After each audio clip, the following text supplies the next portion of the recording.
back. You're still watching the Afia Monitor. Thank you for staying with us. Of course, this show reaches you live from Coal City, Enugu, Nigeria. Every weekday, I'm Natalie, and good morning once again. If you're just waking up, you're extra late, but it's fine. Thank you for still watching your favorite breakfast show here on Afia TV. So let's move away from that conversation now, head on to World Prematurity Day, which is being commemorated globally today, trying to raise awareness about premature babies and their families regarding the challenges they may face. And of course, to discuss this, I have experts in the studio with me, Venerable Professor Kenechukwu Iloh, who is a Professor of Paediatrics and Consultant Neonatologist at UNN, of course, UNTH Enugu, and Dr. Grace Agu, who is also a Consultant Pediatrician and a Neonatologist at UNTH Enugu. Thank you for joining us. Thank you very much. It was a beautiful lady and a gentleman. Thank you very much. And I have to just say live, I have to just basically thank you for the lovely officiating you did on Friday for my late uncle. Thank you so much. Thank you, Natalie.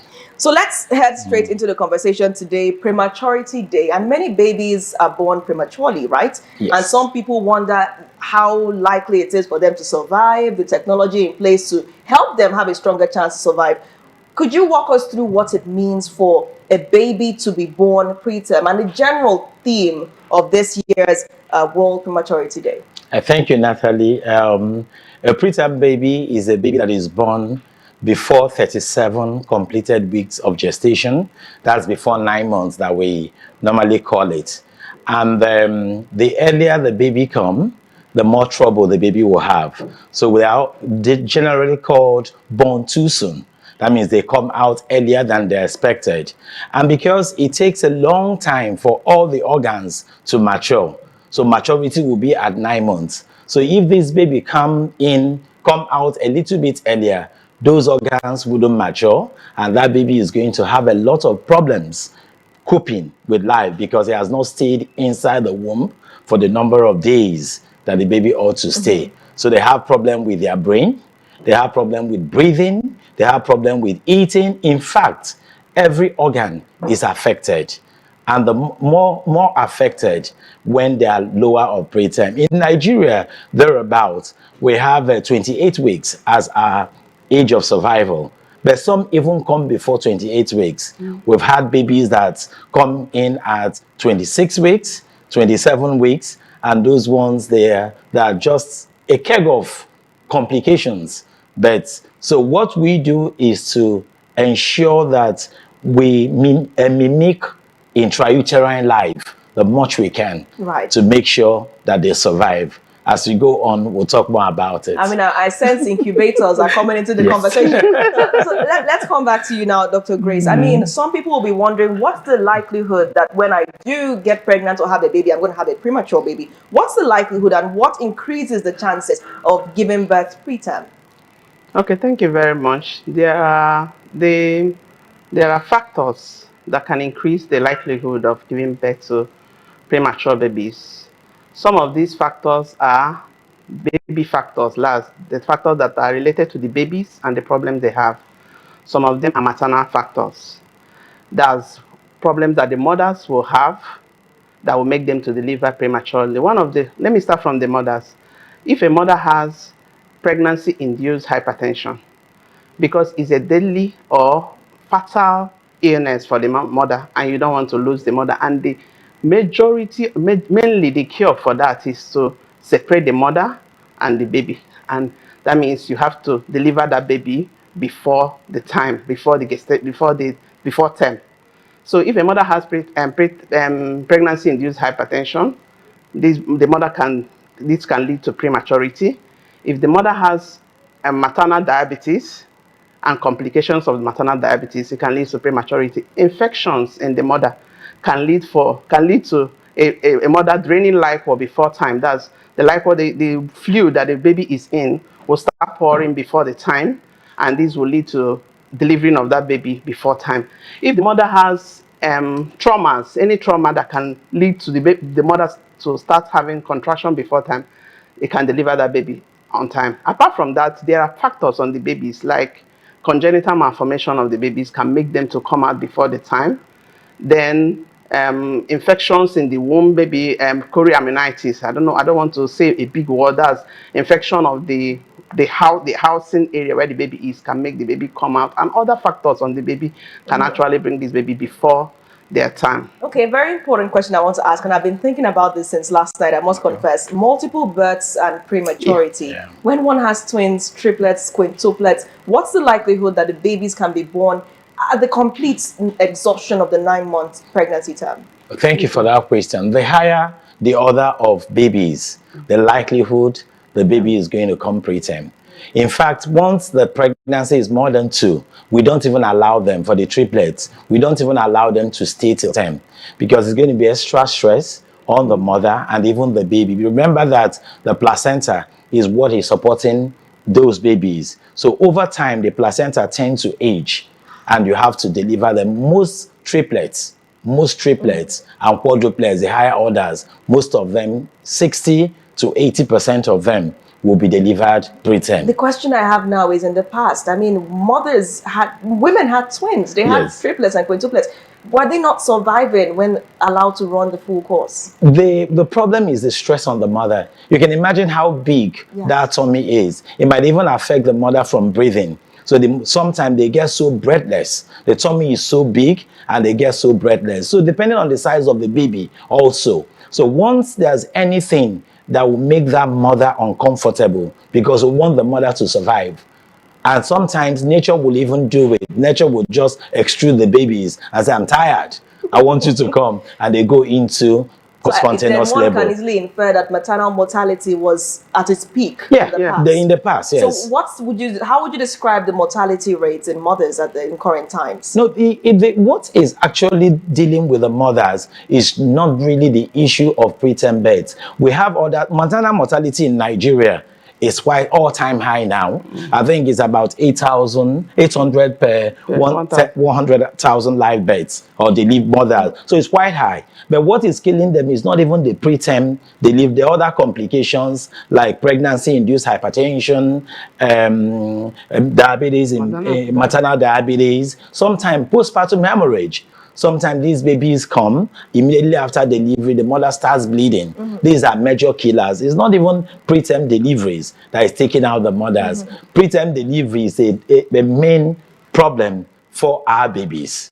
All right, let's continue. I wanted to add, in the olden times, we don't have more of multiple pregnancies, but because of the new inventions of IVF and all the technologies where women can get pregnant, you have higher incidence of multiple pregnancies occurring in 3, 4, 5, and all that. So when we talk about now the baby is born preterm and the baby has to be put in an incubator, could you walk us through how one can care for such a preterm baby? Okay, there are basic things that they need. Let me start from, you mentioned the incubator. One of the major problems they have is temperature irregularities, problem of regulating temperature, and that is why we use the incubators. Apart from the incubators, there are other things, the heat warmers. Then in recent times, we are now using kangaroo mother care, where the mothers put the babies inside their body in order for them to warm them up. Apart from that, another major problem they have is infection. Because the babies are not matured, the same way their immunities are not matured. So they have tendency to be infected more than other babies, and this infection can kill them. Then other problems they can have is feeding problems. One, they have immature swallowing. They cannot swallow like normal babies. Apart from that, they cannot swallow. They cannot suck like normal babies. Their sucking reflex is also reduced or not optimal the way it's supposed to be. And apart from that, their digestive tract, where they digest the food that they take in, is also immature. So all these 3 points I mentioned can lead to feeding problems. So we have to find a way to overcome that feeding so that they can grow. Because if they don't feed, they won't grow. Then other problems they can have is breathing problems, respiratory distress. They have immature lungs. When a baby is delivered before 34 weeks, the lungs are not matured. So they have what we call respiratory distress syndrome. And when you don't manage that well, by using oxygen therapy, CPAP, surfactants. I don't know whether I'm blowing big words. They will not be able to mature. And other problems, they have so numerous. So the burden now falls on the expert, the Exactly. professional, to find a way to increase the likelihood of that baby surviving. So what's the likelihood in 2025 that a premature baby would get past that timeline and mature successfully, Dr. Iloh? I must confess that we've done pretty well in terms of what we're doing now for these babies, but there are still more to do. So the likelihood of their surviving has risen. I can say that in the past 1 year in our institution, because I'll give an example with what we are doing in University of Nigeria Teaching Hospital, our babies, even if they're below 32 weeks, the likelihood of surviving is more than 50%. Yeah. In what it used to be, maybe 20-30%, those ones that are below 32 weeks. So we're doing well. In fact, we have a 28-weeker in the unit now that we're about to discharge. That baby came at less than 1,000 grams. And we're about to discharge the baby maybe by the end of this week. So we have improved. And why we have improved is actually a collaborative effort between the obstetricians, the nurses, and the doctors that work in the newborn. Remember that in this theme, we're talking about starting well, giving them a good start so that they may also have a brighter future. So we're looking at collaboration, more collaboration with obstetricians, even before these women get pregnant. She has mentioned things that may lead to preterm deliveries: PIH, pregnancy-induced hypertension, diabetes, smoking, alcohol intake. If all those are controlled in pregnancy, there's likelihood that these babies will stay beyond to 10. And also, we're also doing, there are some drugs. If we know that a baby is a high risk, a pregnancy is a high risk pregnancy, there are things that we can do with the obstetricians while the baby is still inside the womb, giving them things like antenatal steroids, controlling preterm contraction. All these will help that these babies will stay. And counseling, very important, because we found out that most of our mothers are pretty anxious. Once you tell them that the baby is going to come a little bit earlier, that anxiety even forces the baby to come out. So we tend to do a lot of talking to the women so that we can calm them down and tell them that even if these babies come out preterm, that we have the capacity to be able to take care of them. I mean, it's really great that you mentioned that. So let's talk about the local communities and the areas that have perhaps primary healthcare centers that are not as equipped as some of the other hospitals we have, like teaching hospital where you also come from, and perhaps the private hospitals as well. How do those mothers in the local communities manage to get past this critical phase in their baby's life? It's all about knowing pregnancies that are high risk. Identification of these pregnancies earlier is quite important, because in our national regulation, babies that are less than 1.5, less than 1,800 grams are not supposed to be managed in the primary healthcare centers. We can do scans now to detect the weight of the baby. We know when the labor is coming. So once you get all this, you need to, at the primary healthcare centers, these babies are supposed to be transferred while in the womb. We found out that when babies are transferred in utero to places where they can be managed, that have the capacity, the expertise, the infrastructure to manage these babies, they do better. So we don't want them to stay back in the primary health center, delivered, and they now transfer only the baby. Most of the time we lose them because that transfer is there are a lot of stress. They will come cold, they will have breathing problem, but when we get them early, immediately they come in, we're able to manage them better, and then we do. So what we are preaching is this collaboration. High-risk pregnancy, don't deliver them where they cannot be managed. Don't tell them that, oh, we'll manage the mother and transfer the baby. No, both of them should be transferred. And we are also preaching to the primary, even the private hospitals. You mentioned them. For private hospitals that don't have the capacity, now in Enugu, we have private hospitals that work well with pediatricians, neonatologists. They have 1 room or 2 rooms where they manage preterm babies. That's okay. But those that don't have, please move those babies to teaching hospital. We have the capacity to deal with them. I mean, and time is of the essence, right? Exactly. Quite interesting. So now let's talk about financing, Dr. Agbo. I know we're already running out of time. Now, some people don't have access to finances, and when they hear that their baby has to come out and then have to be fed in a special way and to stay in an incubator and transfer to the teaching hospital, you know, they start to get anxiety attacks because that means it's going to be expensive. So how expensive would you rate care for a baby born preterm? How expensive is such specialist care? Thank you. This is an important question. It is important. The financial burden of prematurity is high, both on the mothers and on the doctors that are taking care of them. And it depends on what a baby is managed or the complications that the baby have that will determine how much the parents or the caregivers will pay for that baby. So it will be difficult to say this is the ballpark of the money that the mother is supposed to spend on premature babies. But how do we help them? That's what we should be thinking about now. The mothers, the government should come in.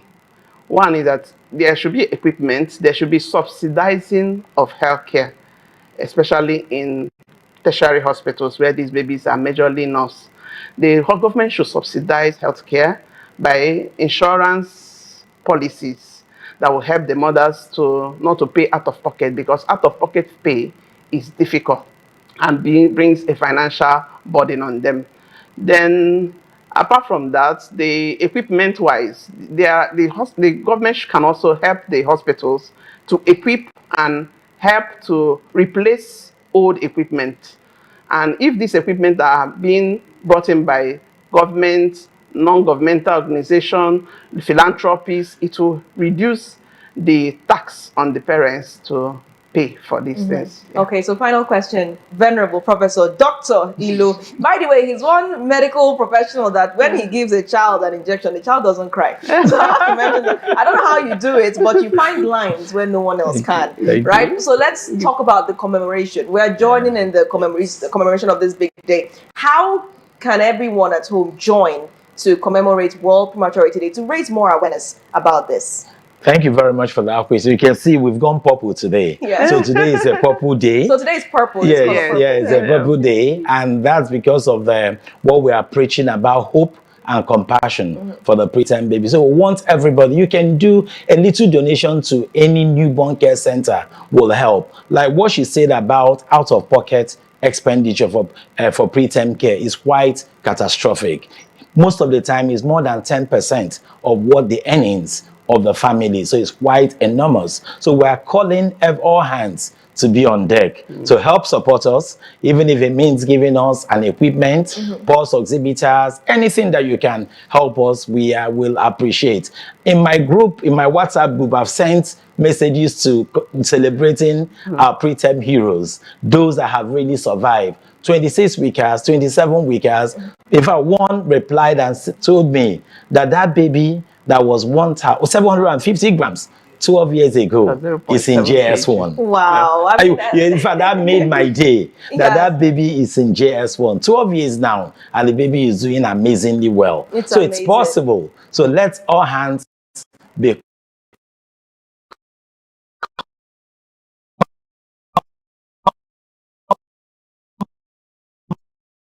on and help us. Thank you so much for sharing those insights today. And we hope that people join in the commemoration. And how about you use a hashtag on socials as well? Post a photo and just put the hashtag World Prematurity Day. And, you know, just make a call to action. Don't just post. Call to action. Tell people around you to go and donate and be a part of this. It's 10% of some. Nah, that's a lot.